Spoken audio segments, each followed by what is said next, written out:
Part 2 of Prince Alfred and the marriage negotiations to his bride, as well as the Anglican Orthodox wedding that took place. However, despite all of the angst against the proposal and marriage, negotiations began in July 1871, but they stalled in 1872, only to be resumed again in January of 1873. Rumours were circling of the unmarried Maria being compromised by another man, and her parents were therefore keen to marry her off, just not to the British prince. Please continue to support my channel by subscribing. Both sets of parents continued to find other suitors for their children, but the couple would not budge. They were in love, and Alfred did not believe the rumours being spread about his dear Maria. Queen Victoria therefore swallowed her pride, and she said nothing. Maria's mother presented her with 2 more princes as alternatives to her daughter's choice. These were the Prince of Württemberg and the Prince of Mecklenburg-Strelitz, but she did not like either of them. Her mother had failed in her quest for a German prince, and so she gave in, and a meeting was arranged between Alfred, the Empress, and her daughter. They all met in Sorrento, Italy, in mid-April 1873. Although this meeting had been patiently awaited by the loved-up couple, their plans did not go swiftly, as Marie came down with fever, meaning that Alfred could only spend a short amount of time with her.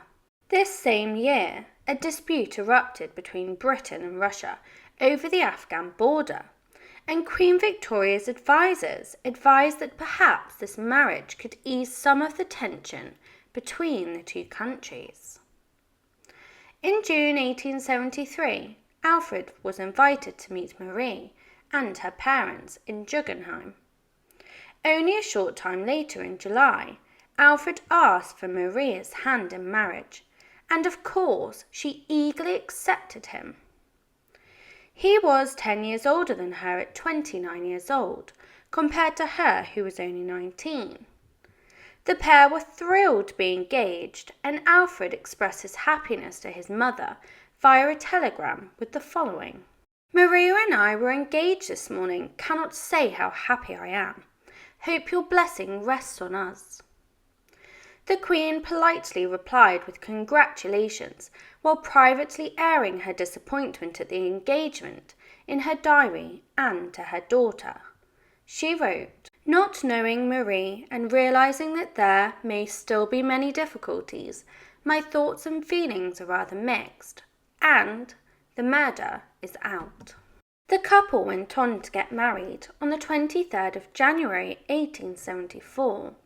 The marriage took place at the Winter Palace in St. Petersburg, and directly united the British and Russian royal families for the first time. Queen Victoria was not able to be present at the wedding. Instead, she stayed at Osborne House. She did believe that the day was of importance, however, and she wrote in her diary that her future daughter-in-law's painting was surrounded by a wreath of orange blossom, a traditional wedding flower, tied with bows of the Russian colours. Prince Alfred appointed artist Nicolas Chevalier to record the day for his mother, so that she was able to get a glimpse into his big day. The artist captured a series of watercolour sketches portraying the Orthodox and Anglican services. During the marriage negotiations, it was determined that the Grand Duchess would continue to practice her Orthodox faith. Queen Victoria had never witnessed an Orthodox wedding ceremony, and the artist deemed it important that she could follow the ceremony easily. Chevalier produced a sketch of this service with 2 slips that could be moved to help illustrate the different parts of the ceremony, including the groomsmen holding nuptial crowns over the heads of the bride and groom, her procession around the lectern, and a blessing. Alfred explained to the Queen, "By using the little additional strips you will be able to follow different parts of the ceremony." Queen Victoria undoubtedly enjoyed the idea of an unfamiliar Orthodox ceremony and how atmospheric the setting was with the soft candlelight of the Winter Palace's cathedral.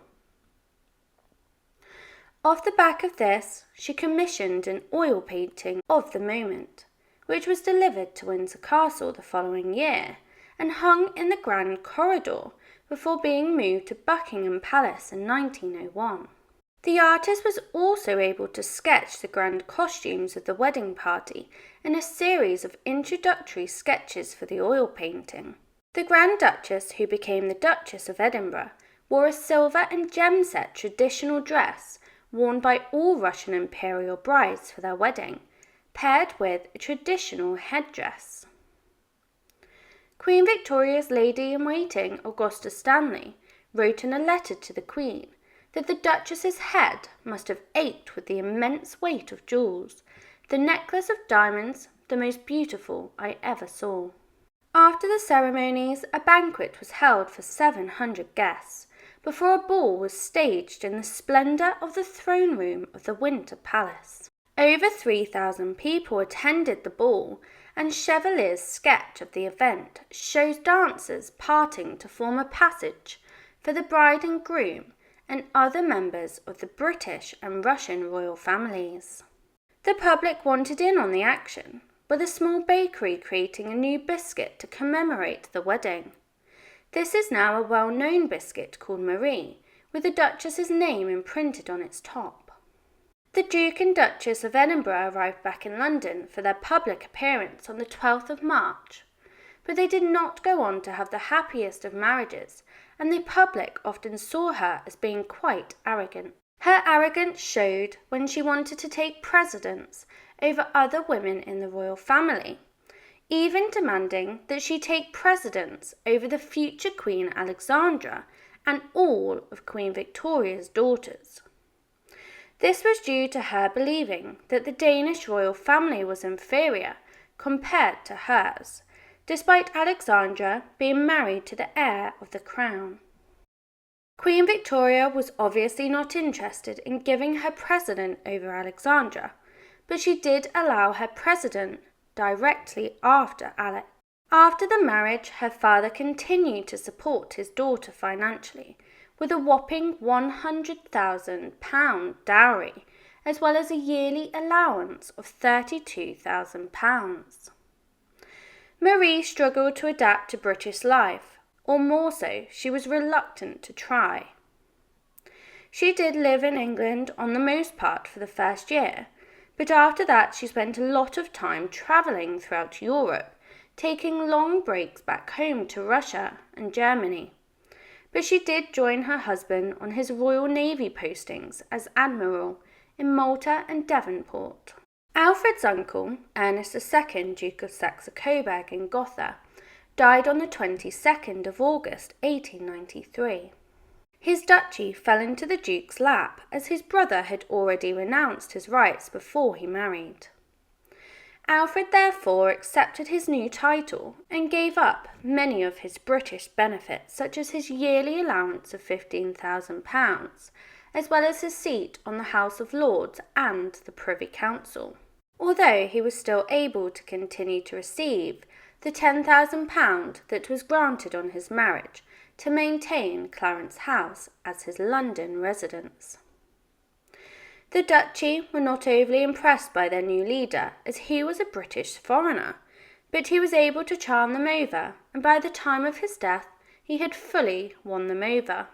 Alfred died of throat cancer on the 30th of July 1900 in the summer residence in a lodge just north of Coburg. He was buried at the ducal family's mausoleum in the Friedhof am Glockenberg in Coburg.